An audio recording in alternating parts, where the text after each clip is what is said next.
Hi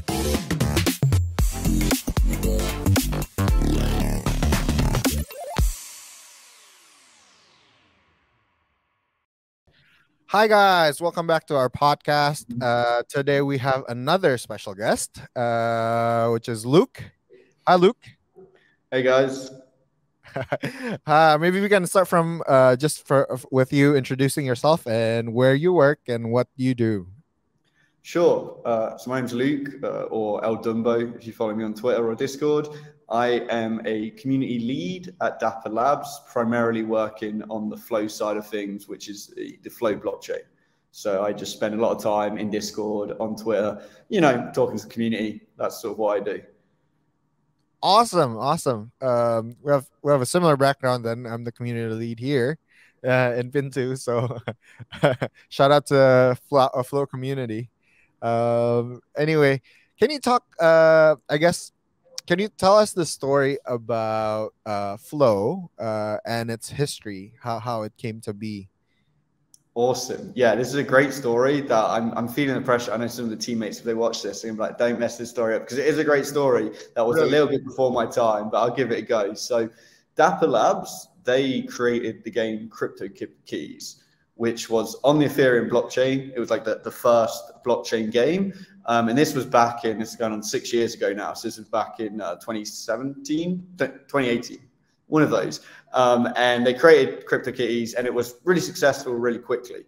At the time, the Ethereum throughput was a bit lower and the network was smaller, and it kind of quickly, quote unquote, crashed. The Ethereum network couldn't keep up with the demand for CryptoKitties. So, which is crazy to think about now, because we have so many different NFT projects and so much going on the Ethereum network. But back then it was a lot smaller. And so it couldn't keep up. So the Dapper Labs team that built CryptoKitties, because of the success of CryptoKitties, that's when they actually formed Dapper as a company. And they said, okay, we want to keep building these games on blockchain, but Ethereum isn't doing what we need it to do. It can't handle what we want to do. So we're going to make our own blockchain. And that's kind of what led to the creation of Flow, which obviously was not an overnight process. It took many months, many years of some very smart people sat down, creating the blockchain. And even today, that blockchain is still being improved upon, worked on, and upgraded all the time. So yeah, that's kind of the history of Flow in a nutshell. I think one of the ways that it really got people's attention, or where people might have heard of Flow, was on the NBA Top Shot product, which launched in 2020 from Dapper Labs. So yeah, that's probably where a lot of people heard of it. Right. I remember that actually. CryptoKitties breaking the Ethereum network pretty much. Gas fee was through the roof. It was historical, legendary, right? And then it started a whole movement of, I guess, crypto games or NFT games. Yeah, I think it really kickstarted the NFT space in the first iteration back then. It was around the same time that CryptoPunks came out, for example. And when they first came out, there wasn't that much attention to them. And similar with CryptoKitties, when it first came out, but then it very quickly changed. Like within days, it got loads of attention. And I agree. I think it really kickstarted a lot of the movement around NFTs that we see today. Right. And then NBA Top Shot. So you guys made two very groundbreaking things already, and now you guys are developing your own blockchain with Flow. So that's cool. Can I ask you what your story is? How did you get into Web3, and how did you get into Flow? Sure. So back in, what was it, 2021? Yeah, so very early, like first week of 2021, early January. So I got going on 2 years ago. Some of my friends that I knew had been collecting NFTs for a little while. Like they'd been in CryptoKitties in the early days and stuff like that. And they've been going on and on about it to me. And eventually I was like, all right, I'll check out this NBA Top Shot thing that you guys have been talking about. Sorry, I just get my dog. So I finally caved and checked out NBA Top Shot. And from opening my account, buying my first pack, getting my NFTs, I was just like hooked straight away. I was like, oh my God, this is actually amazing, because I'd only ever seen NFTs as a bit gimmicky, a bit like slow, a bit odd. I didn't really get it. But with Top Shot, the experience was so smooth and so fast and so like relatable. Even though I wasn't a massive NBA fan and I'd never been a massive card collector, it still felt like this is the future. And so got into Top Shot, really hard in the first sort of few days, and then started looking at other NFT projects and found some ones on Ethereum, and they really caught my attention as well. And then, you just kind of in the space, and it happened so quickly. Start of January, didn't care much about NFTs, was passively interested in crypto. End of February, I was like, oh my God, this is amazing. This is what I spend my time on, and then for extra context, I think it was a few months later, like April, May time, Dapper Labs approached me and asked if I would be interested in working for them as like a part-time contractor. And I was like, I'll spend a little bit of time, yeah, sure, I'll do 30, 40 hours a week. And then again, as soon as I took that job, it became my life. And I don't know what else I used to do with my time, to be honest, if it wasn't NFTs. So yeah, it's kind of how I got started in a nutshell. Wow. Okay. Pretty similar, I guess. Yeah, I did went through that too, right? Exploring every single blockchain, exploring NFTs, and then just spending all my time on Discord, all my time on Telegram, and then here I am too, working at Pintu. So yeah, similar story there. Cool, dude. Yeah, so I guess, can you talk more about Flow blockchain and where it's at now and where you guys want to head? Like, where do you want to position yourself amongst other blockchains? Yeah, this is a great question. And the flow over the last sort of 12 to 18 months has changed quite a lot in a really positive way. So because the way flow was made, and I don't want to go too much into the technical side of things, but I'll try and keep it brief. But the way flow was made was like pretty much every line of code was written from scratch. Whereas a lot of other blockchains are kind of like forks of, say, Ethereum, or a fork of Bitcoin, or maybe not like a literal fork, but a lot of the code and a lot of the implementations are very similar. Whereas Flow was built from the ground up. The team that worked in it, the Dapper Labs team that worked in it, they very intentionally did that to kind of redesign a lot of elements and rethink how blockchain technology can work, which was great, but obviously that's a lengthy process. When you're redesigning something entirely, you can't just whip it out in a month. So the way it worked was also making sure that security and decentralization were like two core elements of it. And again, that's something that takes time to properly do.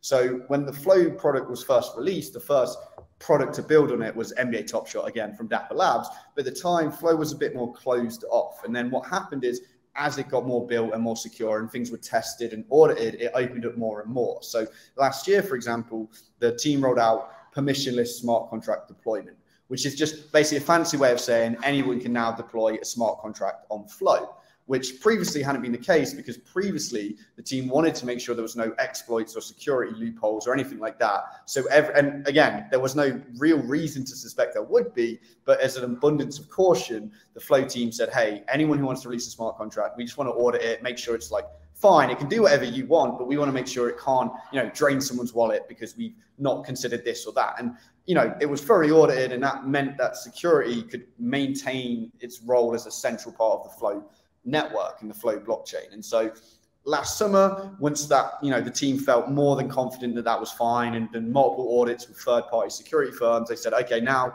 anyone can deploy a smart contract, right? And that's really exciting. And it led to, a whole new explosion of interest in Flow. And we're still sort of seeing that happen today, where now we're doing the same sort of approach for the nodes. So the way Flow works is like uses multiple nodes rather than proof of transaction. It's proof of stake. And so it kind of, again, requires the team to focus on making sure that we're not just letting anyone operate a node until we're 100% sure that, it stays decentralized and it stays secure. So we're very excited there, because when we talk about this year for Flow, I think it's opening up more than ever. Just last week, we said, hey, if you want to run an access node on Flow, reach out to us and we can sort that out. And we're still taking applications at the moment.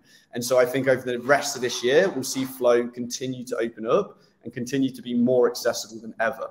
But again, that's very like technical side of things. And that's not where I find to be the most exciting. So like, it's also not what I work on or really focus on, but that is the technical side of it.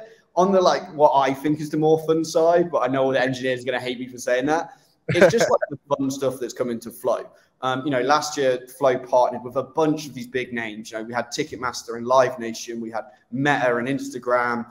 We had Mattel, who moved over to Flow. Like a bunch of these huge names, as well as all the sports brands that you've probably heard of that are building on Flow, with NBA, NFL, La Liga, and UFC, right? So like that's huge brands that are now building on the Flow network. And that's where I get really excited, because when we think about all the sort of potential when you have these multiple big brands building on one blockchain, and the potential for them to work together in really exciting new ways. Like, look, you can imagine a world where you can go to a game and get your ticket, like an NFL game or even an NBA game, whatever it is, and get your ticket as an NFT on the Flow blockchain. And then you go to, say, NBA Top Shot, you log in and you go to buy a pack that is now a discount price because you have the ticket for the game, where those NFTs, those moments, those video highlights happened. Does that make sense? Now that for me is what I get excited, is envisioning the future. And obviously I'm not saying that will or won't happen. That comes down to each individual team that builds on Flow. But that's where I think is the sort of the future of it, is true interoperability, where you see projects able to work together in just like a truly Web3 way that I'll be honest, I don't think we've seen happen yet in the NFT space. Not on scale, not en masse. It's like a couple of projects collaborating, but I envision a world where, you know, the entire blockchain network is working together sort of for the greater good for consumers, you know? And maybe that's a bit optimistic. Maybe that's me getting a little bit too like starry-eyed, but that's where I see the sort of vision of how Flow can continue to grow and expand. That's amazing, actually. Yeah, from the outside perspective, like what I know about Flow is those partnerships, right? The big name partnerships, which is crazy, right? For the blockchain world, for the Web3 world, to get those partnerships so early too, right? With NBA Top Shot, UFC and whatnot. But is that kind of where Flow blockchain is positioned to be? Is it more like a licensing blockchain, more collectibles blockchain? Is that where you guys are striving to be excellent at, or is the DeFi side of it, is the DApp side of it is also something you guys want to nurture? This is a great question. And I think it's one of those questions that perhaps people hear it and they're like, oh, I was wondering the same thing, but hadn't articulated it, right? Because so far, the biggest sort of exciting headline news you will have seen from Flow, like you said, is those IP partners. But by no means is that where Flow sort of stops or draws the line. For example, just recently, I think maybe about 2 months ago or so, we released these SDKs for the Unity game engine, which basically makes it easier than ever to build on-chain games that take advantage of both Unity and the Flow blockchain. And I think in the next 6 to 12, maybe 18 months, you're going to see more games come out on the Flow blockchain that really show the power of how Flow works when it comes to gaming on chain. And so to your point, no, I don't think it stops at, say, licensing or big IP names. Not at all. I think we're going to see people build games that, just to be honest, couldn't happen on other blockchains. It couldn't happen on, say, Ethereum, where there's gas fees or transactions can kind of throttle and get slow. Because on Flow, you can really, you know, for example, you could probably mint 1 million NFTs on Flow in the space of 5 minutes, and the network wouldn't slow down for users at all. You know, like I'm pretty confident someone could go and stress test that tonight if they wanted to, which is really exciting, because what other blockchain can really do that as a level 1 solution, right? And so when you start thinking about the implications there, the ability to play games on chain and every item in that game being NFT becomes very feasible on a network like Flow. So going back to your original question, that's just one other avenue or one other vertical that I think you'll see Flow explore more. When it comes to things like DeFi and can't remember the other one you said, but when it comes to things like DeFi, I think as well, Flow has still got a lot of potential there, and I think we'll see more develop there. There's some great work from teams like Increment FI, who have done like DeFi and Flow, really exciting stuff. And I think in the next years, months, whatever it is, they'll also continue to expand how they operate and how they work. Because again, when you have a blockchain that is not only scalable, but also attracting, quote unquote, the masses with big IP, then DeFi suddenly becomes more accessible.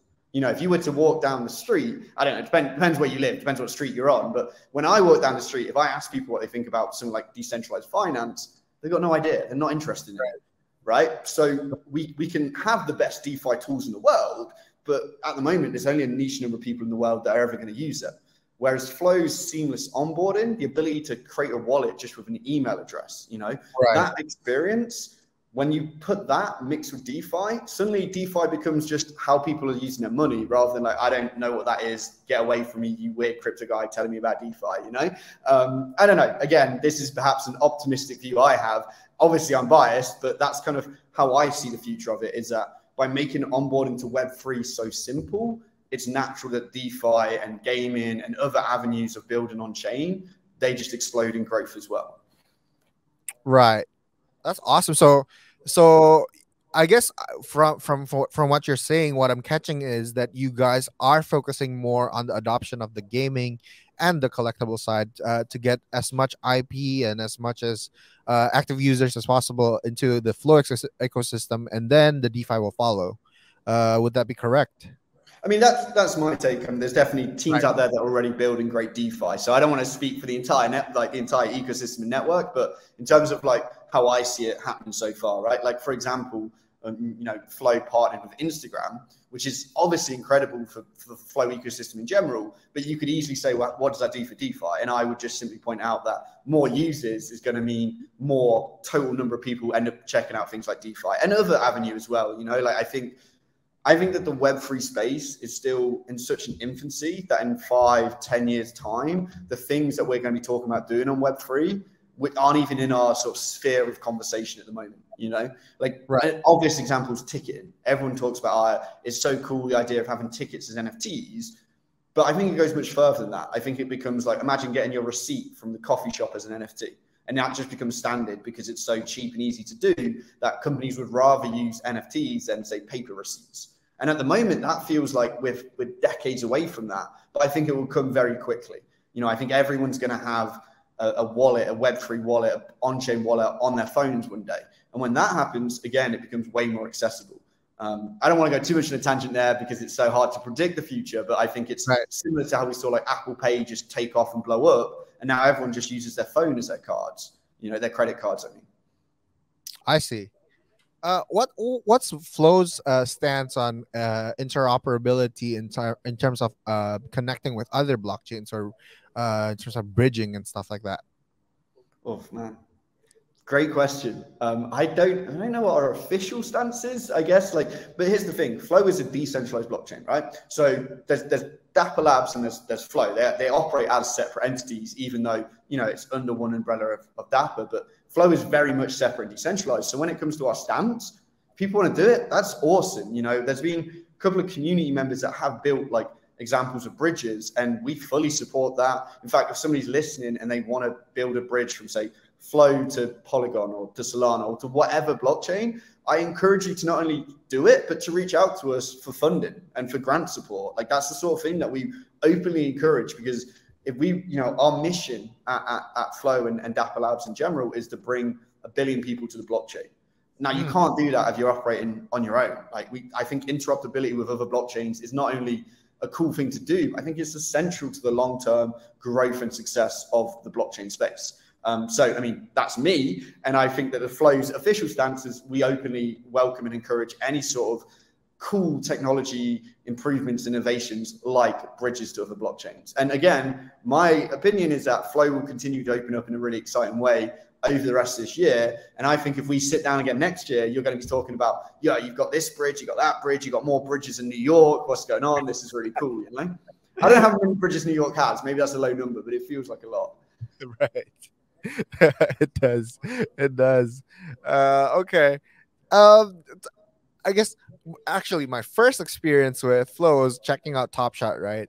Back in the day when it went viral. I unfortunately I didn't buy any. And I didn't get the packs. I tried to get the packs, but it was so quickly sold out. But the experience was very easy, right? You mentioned just doing it by email, right? Creating a wallet by email. I guess from an outsider or amateur perspective, it seems like you don't really own your stuff when you don't have a seed phrase. Can you explain a little bit about that, about the ownership side of it, when your login is just an email and a password? Yeah, I'm definitely not the best person to answer this question. I'm still again, the technology side of it, I'm still a bit not naive, but just not as experienced on. But I think it's a great question, right? We hear this in Flow, the Web3 space in general, like not your keys, not your NFTs. And I just think that it's kind of a bit of an outdated mindset, right? Because the way it works on, say, the Dapper wallet is that, yes, it's not true self-custody, right? So like Dapper does own the keys, but like it's kind of the flip side of that is it makes it incredibly easy to access it. And you do own your NFTs because you can withdraw them and put them into a self-custody wallet. So just to take a step back. So when for anyone who's not used it, NBA Top Shot works with Dapper Wallet. And the way Dapper Wallet works is you log in with an email and you have a wallet just like that straight away. You don't need to know a seed phase. You don't need to do a bunch of security questions and all this stuff. You just set up a wallet, you put onto FA, boom, job done, right? It's kind of like a normal online account in the Web2 space. But they are NFTs and you do have a wallet. And if you want, you can take those NFTs out of your Dapper wallet and put it in a wallet like, say, Blockto, which is another third-party app that's built a wallet on Flow where you can have true custody and you can completely own your keys, right? So I see. It is possible, but it's not the sort of the first interaction you have on the Flow blockchain is very rarely going to be, boom, here, learn all this stuff, have complete access to your keys, because the truth is that's scary to your average person who hasn't ever heard of crypto or ever stepped into the NFT space, right? And so that kind of is why, in my opinion, Top Shot just blew up in success, right? Because you didn't have to worry about, you don't open your browser, download a plugin like MetaMask, which is great, don't get me wrong, but it's scary and confusing. And then at the same time, another really great benefit of the Dapper wallet is that you can deposit in USD. So you can literally go to NBA Top Shot, make an account with like a Google email address, deposit with your debit card or your credit card, and suddenly own NFTs, and you've never actually bought crypto, which I think is still, even to this day, a very unique experience. You can own hundreds of NFTs on NBA Top Shot, NFL all day, and never actually buy crypto, never deal with an exchange, never worry where your money went because you sent it 5 minutes ago and it's not turned up yet, right? Like you don't have that experience when you when you collect on the Flow blockchain for the most part. That being said, there are plenty of self-custody wallet options out there. So if you're sat there and you're like, I want to get into Top Shot, but I want to own my keys and I want to truly own my NFTs. Well, you would on Dapper Wallet, but you can really own them if you want by withdrawing them and putting them wherever you want, whatever wallet you have that you want to put them in, that will take Flow NFTs. So I don't know how much that answers it, but that's kind of like the sort of long, not too technical explanation. But again, it's something that we want to, as a direction we want to take, continue to innovate, which was something you asked earlier. So I don't want to go too far into details, but did you freeze up? You froze up for me. Oh, I'm here. Oh, okay. I think my internet's just lagging a little bit. Sorry. But yeah, so another thing that I think you'll see us explore more of is this walletless onboarding experience, which is something that the chief architect of Flow, D, he wrote a page or so blog piece about this to kind of present to our community. And I won't go too far into it because, again, I'm not the best person and you should definitely go check out that article if you're interested. But it basically presented this idea of a hybrid model where you could log on with just your email address, but then at any point you could say, actually, I now want to take my keys and, have it as my self-custody wallet. So you'd start with, the standard, super easy to use Dapper experience, but you wouldn't actually ever have to use another app. You can just say to Dapper, now give me my keys and I fully own this account, which is really interesting. And when you start thinking about it, it gets even more interesting because you could do like multi-key access. So what you could say is, hey, Dapper wallet, I've got my NFTs in here. I want to take my keys, but I want to give you like a backup key, like half a key, let's say, right? Half a key is a bad way of explaining it. And I'm going to give the other half to, my lawyer. And if I lose my keys, I can call up my lawyer and I can call up you guys and you can access it only if I've said both of you can by bringing your half a key together. And so suddenly you have this ability to have a backup of your wallet while still being secure with two separate entities and really like take advantage of a sort of hybrid approach to security and still say you own your keys. I don't know if I explained that well. Again, not trying to go too into the weeds, but I think that what the Dapper wallet setup has done is created both an easy onboarding experience, but actually a more secure and more true ownership experience. It's just not directly obvious that that's the case, if that makes sense. Right. I think NBA Top Shot's virality, especially on that year that it launched, really represents the innovation of this onboarding experience is crucial, right, for the Web3 experience to be viral or to have a mass adoption, which is very cool. So I love what you're trying and innovating in terms of how the wallet experience works, and it's not that the NFTs are not yours, right? And you mentioned that users can actually withdraw it to a self-custody wallet. So it's cool. I think that's something for for people to consider, right? In terms of getting to mass adoption. Anyways, talking about the future, or roadmap, I guess. What's next for you guys, for Dapper Labs and for Flow? Yeah, definitely. I'll separate them out because again, and this is actually, let me just explain that quickly for anyone listening who's wondering why I keep like making sure it's separate. Is that the way Dapper Labs operate is kind of like 3 or 4 pillars to it. I'll focus on just the few that are going to be the most interested to people listening. Right? You've got one, the Dapper Sports Studio, which is NBA Top Shot, NFL All Day, UFC Strike, and some other stuff in there as well. Then you have the second one, which is like the wallet, the platform, the Dapper Wallet, which we just talked about a bit. And then you have the third one, which is the Flow blockchain. And these each operate kind of as like separate entities, even though it's under the Dapper Labs umbrella. So like, for example, if you were to ask people on the Flow team what NBA Top Shot has been up to, 99% of them won't know because they're not working on it. They're not really chatting to the team. I mean, if they need to, they can, but they just treat them as another team building on Flow. They'll know the same amount of NBA Top Shot as they do as a project like Flowvitar, which is a really cool PFP project building on Flow, right? So that's just kind of how it operates. Now, I've worked on each team, so I'm a little bit different, but just want to give that context so that when I talk about like Dapper Labs goals, it might be vastly different to Flow's. And that's a good thing because Flow is a decentralized network, right? So when it comes to Dapper Labs, I think continuing to build the sports products and continuing to be the future of fandom for those products. So, you know, NBA Top Shot, for example, has been around for a couple of years now. Great relationship with the league, the NBA, and we've like this last 12 months, we've sent thousands of people to games based on their ownership of NFTs, which to me is just like that's what it's all about, right? Because you own a few Lakers NFTs, you're now watching LeBron dunk on someone. Like that's pretty cool. Same with NFL All Day. They've been working a lot on creating some really fun games. Like there's this weekly game called the Playbook where every week, based on like the results of the NFL, you can like progress and you can collect different NFTs and take part like that, which is really fun. And then La Liga Galasas, they only launched a few months ago and they're bringing La Liga, the Spanish league, to the blockchain, which is really exciting because it's Europe. It's not American sport. It's a European, well, an international sport. But I mean, it's like a different demographic. And that's really exciting because we're seeing, you know, different people now checking out the Flow ecosystem because of it. And so when it comes to what Dapper Sports Studio is doing, it's kind of really doubling down, focused on those products, bringing athletes into the fold, working with athletes, all that sort of stuff. Each one of those products have their own roadmap. So take me all day to explain each one. And you can definitely check out those products to learn more. But I think the key takeaway is continuing to be the future of fandom, doubling down on rewarding collectors and people that believe in both the product but the sport as well, and you know, continue to innovate and do exciting things with like dynamic NFTs, for example, and stuff like that. And then you have the Flow blockchain, which is the other part of your question. So on the Flow side, kind of like what we talked about, continuing to create really innovative and exciting ways, for example, people to onboard in a whole new way with this proposal that Deep put forth, or continuing our partnerships like what we saw last year where we partner with huge names. I think we'll continue to see that this year.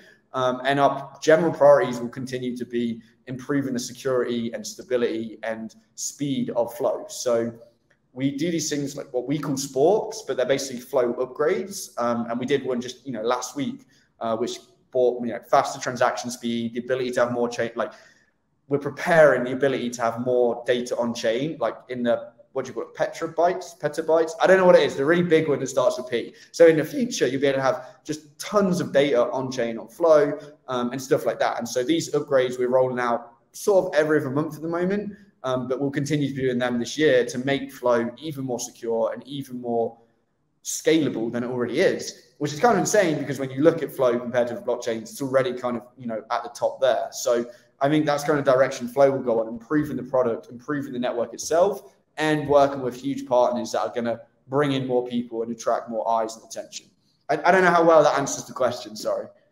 That answers it very well. I think there's a lot of innovation. There is exciting stuff for the future for Dapper, both Dapper Labs and Flow Blockchain, which is I think the community would love to hear, right? So I guess my last question, for you, for us here in Indonesia, for the Pinto community who has been watching, maybe studying a little bit about Flow blockchain.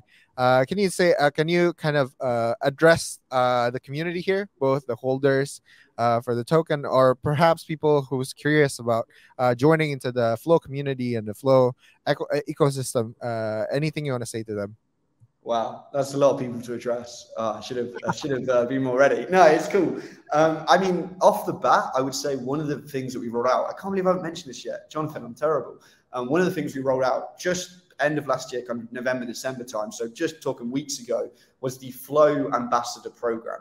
And basically, what this has done is we've kind of tapped into a lot of our international audiences and found a few people to be ambassadors where they work closely with us. Not as an employee, but as, you know, an ambassador, right? So they're still a community member. They have the same interests and demands and asks that anyone watching would have, but they are also working closely with us to help, you know, provide content in local languages, to help highlight certain tools that might be of interest, you know, stuff like that. So the ambassador program has rolled out and it's still kind of picking up steam, but it's been really successful so far. So I don't think we currently have an ambassador in Indonesia, but hopefully this year we'll see that happen. And if you're interested, feel free to reach out. But I think that kind of shows that we'll see more global footprint and more global awareness of Flow than ever before. So that's one thing that I think for the international audience is like just something to be aware of. In terms of just in general, if you've been sort of following Flow for a little while, you've probably already seen a lot of the changes that have come in the last few months, and that's going to keep happening. You know, another thing that we have going on is every week or every other week, depending on the time of year, we have like these public calls that you can join to listen in. So we have workshops where it's literally developers from Flow and community developers getting together and building together in public, which is just really exciting, you know, and saying, hey, this is what we're working on. What do you guys think? Do you want to, what would you input? What would you change? Right. So that's one thing. Another thing is we have a town hall. We did a town hall at the end of 2022. So mid-December time, you can find it on the Flow Blockchain YouTube account. And it just laid out all the things we've done last year and some of the things we'll be doing this year. And again, if you're interested and you haven't seen that yet, go check it out. It's going to explain things much better than I can do. And I'd really recommend it. And then finally, if you've done all that or you've looked at all that, or you're just like, I don't know about that, where do I start? Come join the Discord, just discord.gg/flow. Come say hi. Any questions you've got, we can answer them. Any sort of, you know, if you're like wanting to start developing, but you're not sure where to start, we have hundreds of resources, YouTube videos, articles we can give you. If you want to start collecting and you're not sure where, well, we can help you there. If you tell us, you know, I want to get involved in NBA Top Shot, I don't even know how to. We'll help you. Okay, I mean, it's not difficult, but we'll still help you. So whatever questions you have, just feel free to come over and help. And yeah, I don't know. I don't know what else I want to say. I think that covers it. The main thing is that everyone's going to have different ideas or different thoughts or different questions, and I'm never going to be able to address them all in a single video or a single day, but we are happy to address them. So just come and ask them. You know, we've got a Telegram, we've got the Flow Twitter account, we've got the Flow Discord. Jump in and say hi and we'll help you out. That's awesome. Awesome. Thank you so much, Luke, for your time. We hope we can collab even more in the future with Flow. And I think we've got so much information for the community here, and our community just loves to be educated about blockchains, about projects. And I think you guys, you just provided a lot of information for our community to digest today. So thank you so much, Luke, for your time. I hope it made sense. I feel like it's so easy to go down a rabbit hole when I start talking about this stuff. You know how it is, Jonathan. Like when we're so excited about it that I'm like, are most people this excited? I'm not sure. But thanks for having me. I super appreciate it. And yeah, looking forward to working together again in the future. Awesome, Luke. Okay, so thank you guys for watching. I guess see you next time. Bye. Cheers.